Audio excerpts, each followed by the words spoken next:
A advertência vinda de Teherã é inequívoca e ressoa como um trovão no tenso tabuleiro geopolítico do Oriente Médio. Se tocarem no líder supremo, o Irã promete uma guerra em grande escala. Isso não é retórica.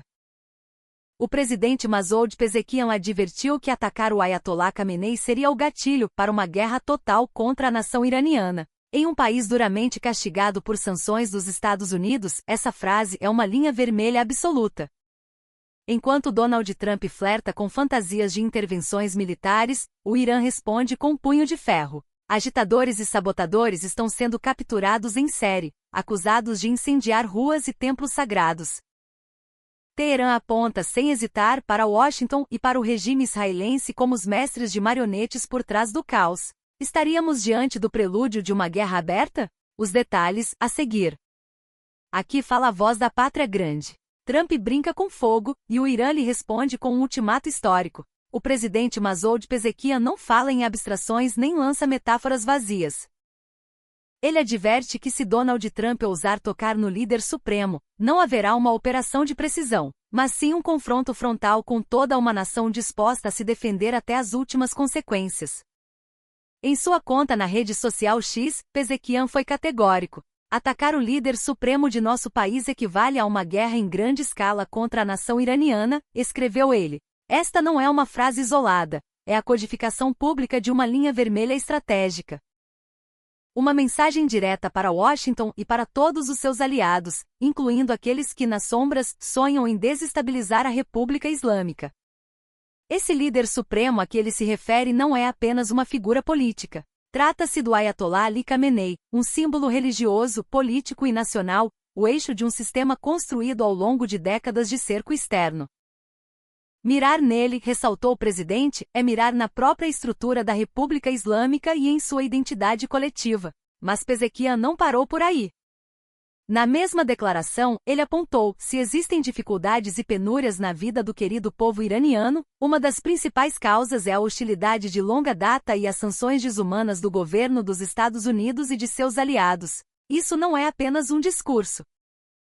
São anos de bloqueio, punição financeira e pressões econômicas elevadas à categoria de doutrina de Estado. Enquanto em Washington se ameaça intervir militarmente, o presidente iraniano vincula essas ameaças a um contexto concreto, protestos que começaram como manifestações internas, mas que, segundo as autoridades iranianas, foram rapidamente instrumentalizados por forças externas e por grupos violentos treinados por agências de inteligência dos Estados Unidos e do regime israelense. As palavras de Pezeshkian surgem precisamente no momento em que Donald Trump reitera sua intenção de intervir militarmente no Irã, usando como pretexto os mortíferos protestos antigovernamentais. Teherã afirma ter conseguido controlar esses distúrbios, mas não ignora que por trás do caos nas ruas, movem-se repetidamente os mesmos atores geopolíticos de sempre. No final de dezembro de 2025, os protestos eclodiram no Irã. O governo, como sublinham as autoridades, foi firme na defesa do direito ao protesto pacífico e ao diálogo para abordar os desafios. No entanto, esse cenário foi rapidamente infectado por agitadores e células terroristas que viram na mobilização social uma oportunidade para a violência. O dia 8 de janeiro marcou um ponto de virada. Segundo o Ministério da Inteligência, nesse dia foram registrados atos destrutivos em Teherã e em outras cidades. Grupos armados atacaram civis e forças de segurança, queimaram propriedades públicas e privadas, transformando ônibus, lojas e até mesquitas em alvos de fogo e vandalismo. Diante dessa escalada, a resposta do aparato de segurança iraniano não foi improvisada nem isolada.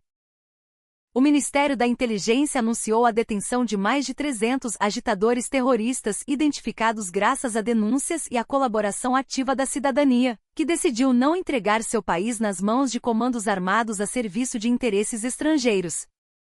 Não se tratou de uma operação qualquer. As prisões foram executadas pelos chamados soldados anônimos do Imam Mahdi, forças especiais da Organização de Inteligência de Teherã. Essas unidades, invisíveis em tempos de calma, vieram à tona quando a violência ameaçou transformar o protesto em um laboratório de guerra híbrida. Os relatórios fornecidos por cidadãos comuns permitiram localizar e capturar grupos armados que, sob o manto do ruído midiático sobre manifestantes, cometeram assassinatos de civis e de membros das forças de segurança. Longe da narrativa adocicada de certos meios de comunicação ocidentais, a realidade em campo mostrava fuzis, incêndios criminosos e uma estratégia deliberada de desestabilização. Em meio a essa ofensiva interna, as forças de segurança iranianas pagaram um preço. Vários de seus membros ficaram feridos pela brutalidade dos terroristas, mas, segundo informou o ministério, permaneceram em campo, sem abandonar a missão até que ela fosse concluída. Essa perseverança é parte da mensagem que Teherã quer projetar para o mundo. O país não está desarmado nem física nem moralmente. A operação não se limitou à capital. O Corpo da Guarda Revolucionária Islâmica, o IRGC, da província de Mazandaran, no norte do país, anunciou a detenção de líderes, células e elementos internos responsáveis pelos distúrbios em várias cidades da região. A rede era ampla, mas a resposta foi coordenada e persistente. O Ministério da Inteligência já havia identificado anteriormente uma rede de 32 indivíduos ativos em Teherã e outras províncias, implicados em protestos e atos de sabotagem. Desses, 12 membros principais foram presos, enquanto outras 13 pessoas foram convocadas para interrogatório. O núcleo central operava a partir da cidade de Mashhad, planejando ações destinadas a atingir símbolos sensíveis. Entre essas ações, menciona-se a queima de locais religiosos. Este não é um detalhe menor. Atacar mesquitas e espaços de culto em um país majoritariamente religioso não é um ato de rebeldia ingênua.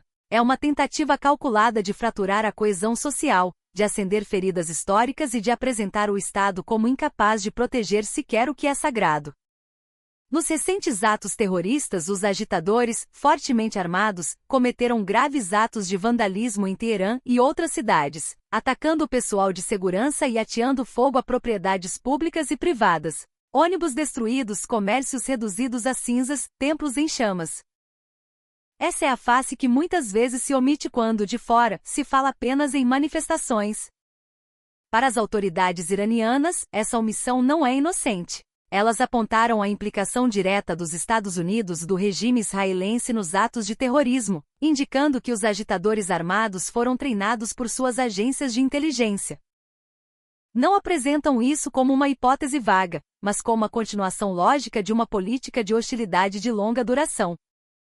É precisamente neste contexto que a mensagem de Pezeshkian adquire seu verdadeiro peso.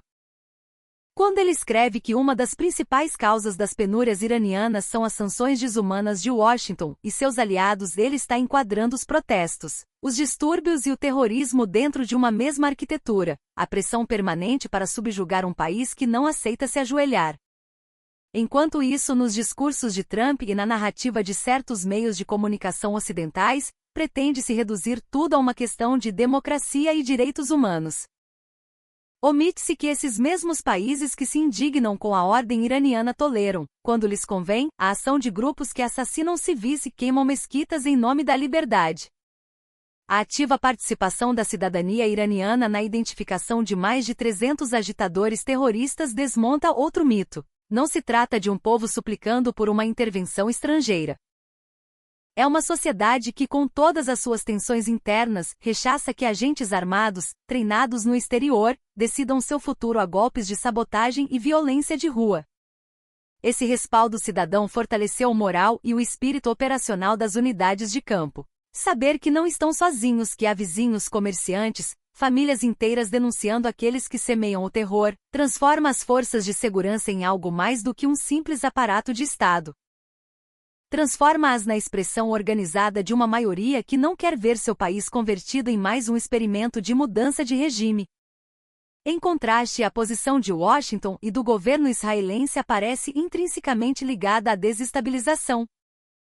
Se, como apontam as autoridades iranianas, agitadores e terroristas foram treinados por suas agências de inteligência, o que se está vendo no Irã não é uma explosão espontânea, mas uma operação política que usa a dor social como matéria-prima. Aqui, o ultimato de Pezeshkian torna-se cristalino. Trump agita a ameaça de intervir e sonha em atingir o líder supremo como se fosse mais uma peça em um tabuleiro distante. O Irã responde que esse movimento, se concretizado, não seria um gesto simbólico, mas a declaração de uma guerra em grande escala contra a nação iraniana. Em última análise, o confronto que se desenha é entre um povo que, apesar de suas dificuldades, se organiza para expulsar terroristas e defender suas instituições, e duas potências, Estados Unidos e Israel, que, segundo Teherã, continuam apostando na desestabilização como ferramenta de política externa. O Irã falou, e seu ultimato está sobre a mesa. Aqui fala a voz da Pátria Grande. Eu sou Juan José Del Castilho, diretor do canal Imprensa Alternativa. Se você quer fazer parte da comunidade da Pátria Grande, inscreva-se em nosso canal. Se deseja receber as notificações cada vez que publicamos um novo vídeo, ative o sininho. Se quiser apoiar nosso canal financeiramente, pode fazê-lo através do PayPal. O link está na descrição do vídeo. Em nome da equipe da Imprensa Alternativa, despeço-me com um caloroso abraço e o desejo de que continuemos, juntos, a buscar a verdade por trás das manchetes. Até o nosso próximo encontro.